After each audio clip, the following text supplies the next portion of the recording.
नाज़रीन अस्सलाम वालेकुम, मैं हूं अब्दुल गफ़ार।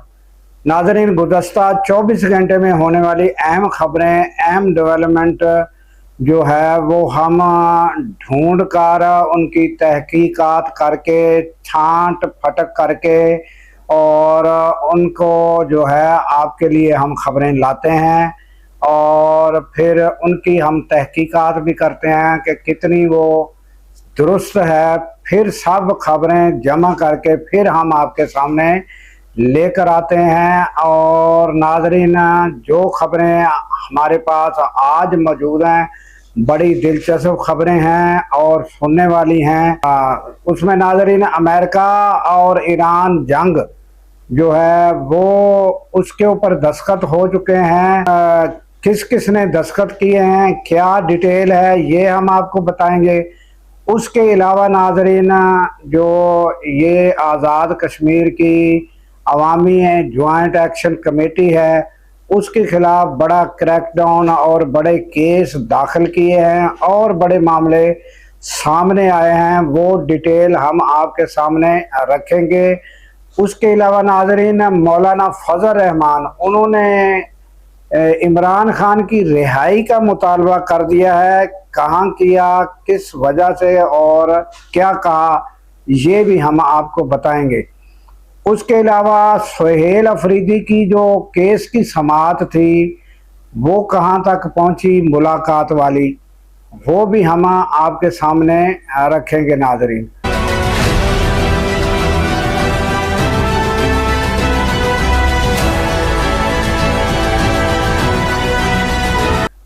तो चलते हैं नाजरीन खबरों की जानब। और अगर हमारी खबरें और हमारी मेहनत आपको पसंद आती है तो लाइक करें, सब्सक्राइब करें, शेयर करें, बेल आइकन का बटन दबाएं ताकि वीडियो आपको बर वक्त मिल सके। अगर हमारी कोई गलती हो, मिस्टेक हो तो इसको जो है आप दुरुस्त करने के लिए तजावीज़ कमेंट्स में हमें दे सकते हैं। तो चलते हैं नाज़रीन, सबसे पहले जो खबर है वो जो है मैं ये समझता हूँ कि बतानी चाहिए कि जो ईरान अमेरिका जंग है उसके हवाले से हम आपको बताते हैं कि नाज़रीन जंग बंदी के ऊपर दस्तखत हो चुके हैं। ये बड़ी एक खुशी की बात है। और दस्तखत नाज़रीन किसके हुए हैं? नाज़रीन सदर डोनाल्ड ट्रंप के और नायब सदर जेडी वैंस, इनके दस्तखत हुए हैं और ये डिजिटल दस्तखत हुए हैं।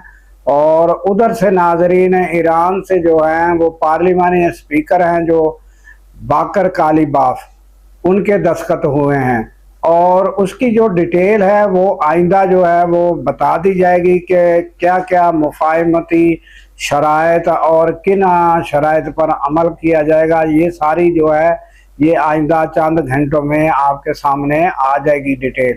तो ये नाजरीन डिजिटल दस्तखत हुए हैं। उसके बाद बाकायदा जो और दस्तखत होंगे वो आइंदा जो है हमने आपको बताया था कि डेट भी बताई और शहर भी बताया था। अगर आप इससे पहले वीडियो जो है उसमें आप देखेंगे तो इसके अलावा नाजरीन ये एक खुशखबरी थी।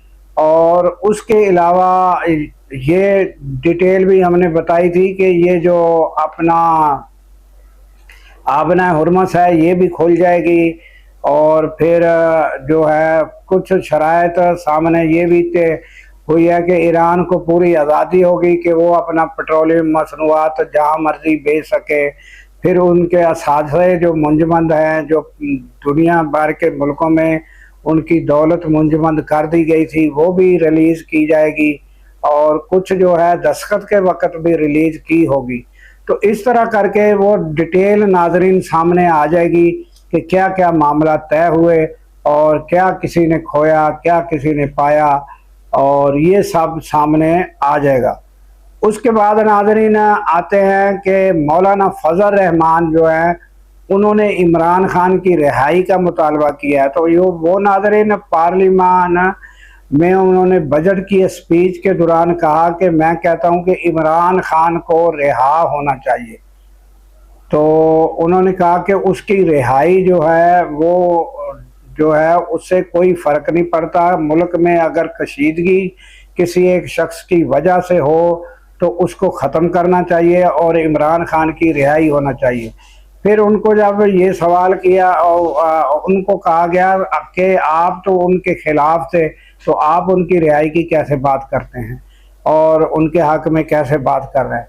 तो उन्होंने कहा कि एक इंसान हाथ पांव बंधे जेल में पड़ा हो तो मैं उसके खिलाफ बात कैसे कर सकता हूँ। बाकी रही उनकी, उन्होंने कहा कि रिहाई की बात, अगर उनको रिहा कर दिया जाए तो मैं ज़माना देता हूँ कि पीटीआई वाले जो है कुछ नहीं करेंगे। तो यहाँ तक ये उन्होंने बातचीत की पार्लियामान में खड़े होकर। तो ये थी मौलाना की गुफ्तगू। तो मौलाना तो बादशाह बंदे हैं, वो जब चाहे उनकी जो है वो जिधर चाहे वो बात कर सकते हैं। तो ये उनकी बात थी। और इसके अलावा नाज़रीन अब आ जाते हैं कि सुहेल अफरीदी की गुज़श्ता रोज़ समाअत थी, तो वो रजिस्ट्रार के पास पहले नाज़रीन केस जाता है। जिनको पता है, वकला के अलावा जिन लोगों को मालूमात नहीं, मैं उनको बता रहा हूँ कि केस दाखिल होने के टाइम जो है पहले रजिस्ट्रार ऑफिस में जाता है, वहाँ एतराज़ात दूर किए जाते हैं, फिर समाअत के लिए पेश किया जाता है। तो वो नाज़रीन सुहेल अफरीदी का जो केस था कि बजट से पहले मैं मुलाकात इमरान खान से करना चाहता हूँ, मशावरत करना चाहता हूँ, मुझे इजाज़त दी जाए। तो वो नाज़रीन जो है वो उसमें से रजिस्ट्रार ऑफिस से जो नाज़रीन एतराज़ात थे, वो 4 एतराज़ात में से 3 तो दूर कर दिए गए, एक बाकी था, वो भी इनके ज़िम्मे किया होगा, ये वो एतराज़ भी दूर कर देंगे। तो अब जो समाअत है उस नाज़रीन जो समाअत है 18 जून तक मुलतवी कर दी गई है। तो ये 18 जून को अब समाअत होगी। तो ये अहवाल है। और फिर आपको पता है कि अलीमा खान का ट्वीट गुज़श्ता रोज़ भी हमने बताया था कि उसमें उन्होंने कहा था कि 10,000 लोग जो है जेल पहुँचे। तो ये देखना होगा कि अब जो है आइंदा जो मंगल है उस पे 10,000 लोग जमा होते हैं, क्या होता है। तो वो तो मैंने गुज़श्ता भी रोज़ बताया था कि ये डिटेल थी। तो उसके अलावा वो कश्मीर के हवाले से है और कश्मीर अवामी एक्शन कमेटी जो है उसके बारे में है। और नाज़रीन उसके ख़िलाफ़ जो है तकरीबन 400 मुकदमात दर्ज कर दिए गए हैं और उनको जो है लोगों को 4th शेड्यूल पुलिस का कोई है उसमें डाल दिया गया है और उनके खिलाफ कार्रवाइयाँ शुरू कर दी गई है। और नाज़रीन उनकी जो गिरफ्तारियाँ हुई हैं, कितने लोग गिरफ्तार हुए हैं, 89 अफराद जो हैं वो ज़ख्मी हुए। ये सारा जो मामला है अब तक जो है उसमें ये बताया जा रहा है, ये मुसद्दक़ा इतलात नहीं है, क्योंकि हम आपको बार बार ये बताते हैं कि वहाँ सारा सिस्टम ही जो है वो अपना नेटवर्क का ख़त्म है। तो ये इतलात वहाँ से मौसूल हो रही है। और इसके अलावा तारक फजल चौधरी जो हैं वो उन्होंने कहा कि हमने जो पहले इनके साथ बातचीत की थी उसमें से इनके कोई 35 या 33 मुतालबात 35 मुतालबात थे, उनमें से शायद 32 या बताया या 33 बताया कि वो मान लिए गए थे, बाकी 2 या 3 रह गए थे। वो थे अदालत के हवाले से, वो अदालत से सारा मामलात होना था, वो बाकी थे, बाकी तो सारे मामला तय हो गए थे। तो उन्होंने कहा कि अब भी जो है ये अपना एहतजाज ख़त्म करें, तो फिर जो लोग होंगे दूसरे, उन्होंने कहा कि जिनके ऊपर अब इनाम और दूसरा सारा कुछ है उनके साथ नहीं, दूसरे लोगों से बैठकर बातचीत हो सकती है।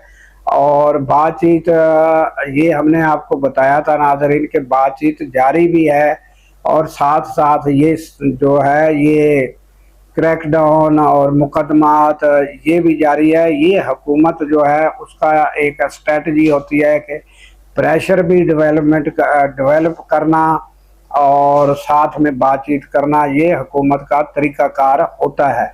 और आपको पता है कि पीटीआई के ख़िलाफ़ प्रेशर भी, गिरफ्तारियां भी और फिर बयानात भी उनसे लिए जाते थे। जो बयानात दे जाता था वो दूध का धुला हो जाता था।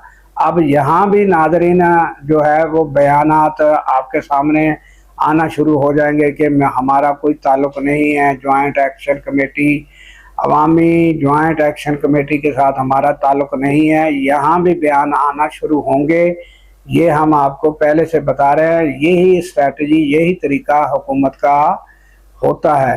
तो ये ताज़ा तरीन जो है ये कश्मीर अवामी एक्शन कमेटी के हवाले से है। और ये भी बताया गया कि काफ़ी शहरों में जो है कारोबार खुले हैं, सड़कें खुली है, ट्रैफिक चल रही है, ये भी बताया जा रहा है। ये बयान नाज़रीन हुकूमत की जानिब से आ रहे हैं, बाकायदा कोई इसके प्रारूफ या कोई